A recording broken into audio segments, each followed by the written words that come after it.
Hello everyone, welcome to my coaching classes learn with practical basic to advance. तो हम लोग आज सीखने वाले हैं सेंटेंस स्ट्रक्चर।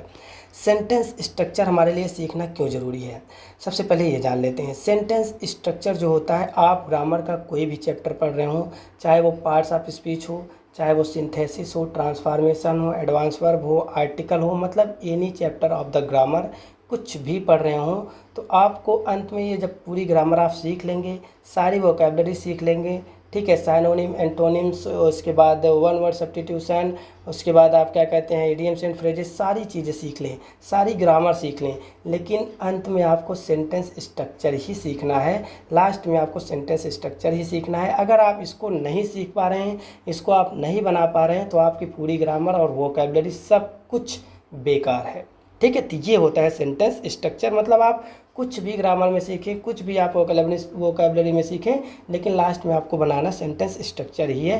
तो ये ज़रूरी है सेंटेंस स्ट्रक्चर की। क्लियर?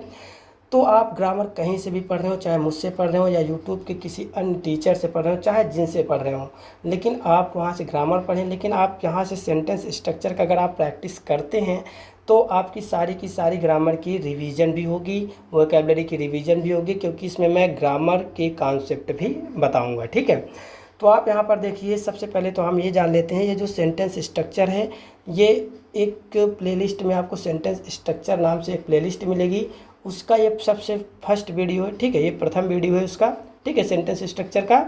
और ऐसे ही अब सीरीज में आपका फर्स्ट सेकेंड थर्ड लगातार ऐसा वीडियो आता रहेगा, ठीक है। इसमें हम सीखने क्या क्या वाले ये आप जान लीजिए। सेंटेंस स्ट्रक्चर में हम एक सेंटेंस देखेंगे, फिर उसकी हम हिंदी मीनिंग देखेंगे, फिर उसके पीछे क्या लॉजिक है, क्या ग्रामर है, वो सारे डिटेल में ग्रामर को सीखेंगे। फिर उसके बाद अंततः आपको लास्ट में एक या दो ग्रामर के कॉन्सेप्ट भी मिलने वाले हैं। तो चलिए स्टार्ट करते हैं, देर नहीं करते हैं, सेंटेंस को स्टार्ट करते हैं, सारे ग्रामर को समझते हैं, कॉन्सेप्ट को समझ लेते हैं।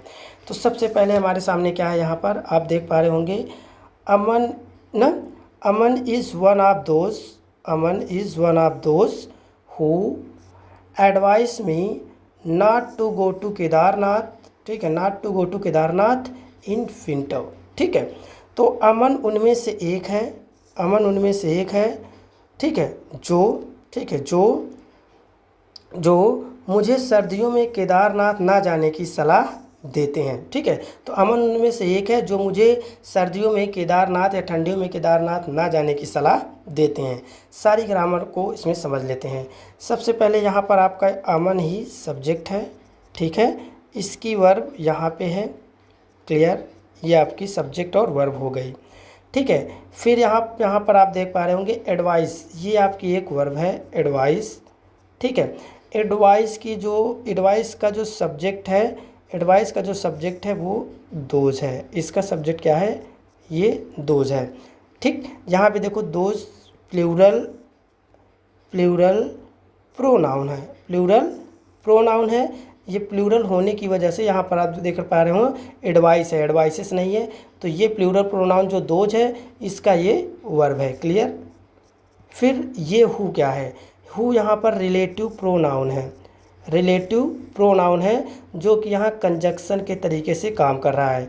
ये जो रिलेटिव प्रोनाउन है, ठीक है, यहाँ पे रिलेटिव प्रोनाउन है और एक कंजक्शन के तरीके से काम कर रहा है, मतलब इस वाले पार्ट को और हु के इस वाले पार्ट को, इधर वाले को जोड़ने का काम कर रहा है, रिलेशन बताने का काम कर रहा है, ठीक है। और ऐसे रिलेटिव जो प्रोनाउन है, और ऐसे जो रिलेटिव प्रोनाउन है वो कौन कौन से हो सकते हैं, हु, हुज, हुम, ठीक है, जो कि हु का पजेसिव केस हुज है, इसका ऑब्जेक्टिव केस हुम है, विच है, दैट है। ये सारे रिलेटिव प्रोनाउन होते हैं जो कि दो सेंटेंसेस को आपस में रिलेट कराने का काम करते हैं, क्लियर है।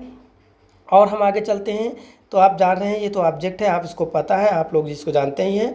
फिर आपको पता है कि यहाँ पर ये जो एडवाइस है वो फाइनाइट वर्ब है। फाइनाइट वर्ब आप जानते हैं, जो सब्जेक्ट के अनुसार जो वर्ब यूज होती है उसे फाइनाइट वर्ब बोलते हैं।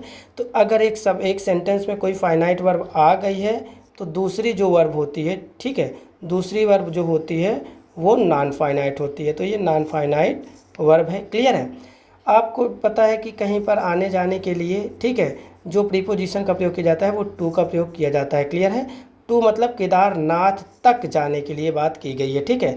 और आप समझ लीजिए ये विंटर है, ये वेदर का बात है, तो वेदर के पहले प्रीपोजिशन इन का प्रयोग किया जाता है। क्लियर है? तो आपको इतनी सारी ग्रामर सीखने को मिली। एक बहुत इंपॉर्टेंट जो ग्रामर मैं आपको बताने वाला हूँ वो ये है कि आप यहाँ पर थोड़ा सा इसका स्क्रीनशॉट ले लीजिएगा। मैं आपको थोड़ा सा ये क्लियर कर देता हूँ। यहाँ पर आप थोड़ा सा देख लीजिए ये चीज़ जो है, इसमें क्या है कि आप यहाँ पर देख पा रहे हो जो हु है, ये हु से लेकर एडवाइस मी से लेकर के पूरा यहाँ आप विंटर तक जो आप देख पा रहे हैं, ठीक है, यहाँ तक पूरा ये क्या है, एक ये एडजेक्टिव क्लॉज है। क्या है? Adjective clause. एडजेक्टिव क्लॉज क्यों? आप जानते हैं कि नाउन हो या प्रोनाउन हो, उसके बारे में बताने का जो काम करता है वो एडजेक्टिव करता है, ठीक है। अर्थात एडजेक्टिव का काम क्या है, नाउन हो या प्रोनाउन हो उसको क्वालिफाई करने का, उसकी विशेषता बताने का काम करता है एडजेक्टिव, ठीक है। लेकिन यहाँ पे आप देख रहे हैं, यहाँ पे ये क्या है, प्लूरल प्रोनाउन। ये क्या है? Plural pronoun. तो ये है ना प्रोनाउन। तो ये पूरी जो क्लॉज है हु से लेकर के विंटर तक जो क्लॉज है वो पूरा इसी दोज के बारे में बताने के लिए आया है, ठीक है। क्या कह रहा हूँ, ये जो पूरी क्लॉज हु से लेकर विंटर तक है वो इसी दोज के बारे में बताने के लिए आया है, इसलिए ये एडजेक्टिव क्लॉज कहलाएगी, क्योंकि ये एडजेक्टिव का काम कर रही है, इसलिए पूरी ये क्लॉज है, इसलिए पूरी एडजेक्टिव क्लॉज कहलाएगी। ये आपकी ग्रामर की ना मेन चीज़ें हैं, ठीक है। ये आपका सिंथेसिस या ट्रांसफॉर्मेशन में भी काम आएगा, ठीक है। तो आप वहाँ पर सीख सकते हैं, एडवांस चीज़ें हैं। फिर आप यहाँ पर देख पा रहे होंगे कि छोटा सा कॉन्सेप्ट मैं आपके सामने लाया हूँ जिसमें आपको कन्फ्यूजन शायद होती होगी, क्लियर नहीं है।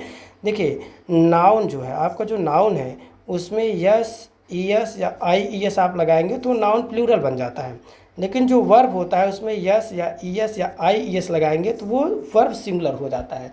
क्लियर? जैसे आप बॉय लिखे हैं, ठीक है, तो आप बॉयज हो जाएगा, बॉयज उसका प्लूरल हो जाएगा। लेकिन आप गो लिखे हैं तो ये प्लूरल है, ये किस में है, ये सिंगुलर था तो ये प्लूरल बन गया, ठीक, ये प्लूरल बन गया। लेकिन ये प्लूरल था, मेन वर्ब की प्रथम अवस्था हमेशा first form of the verb या base form of the verb plural होती है, और इसमें जब हमने यस या यस लगाया तो ये क्या हो गया, सिंगुलर बन गया। इस चीज़ को आपको कॉन्सेप्ट में हमेशा याद रखना है, और बस आपको यही ध्यान देना है, सिंगुलर वर्ब के साथ सिंगुलर सब्जेक्ट, प्लूरल वर्ब के साथ प्लूरल सब्जेक्ट का इस्तेमाल किया जाता है। तो ये सारी आपकी ग्रामर टिप्स रही। मिलते हैं नेक्स्ट वीडियो में, तब तक के लिए धन्यवाद।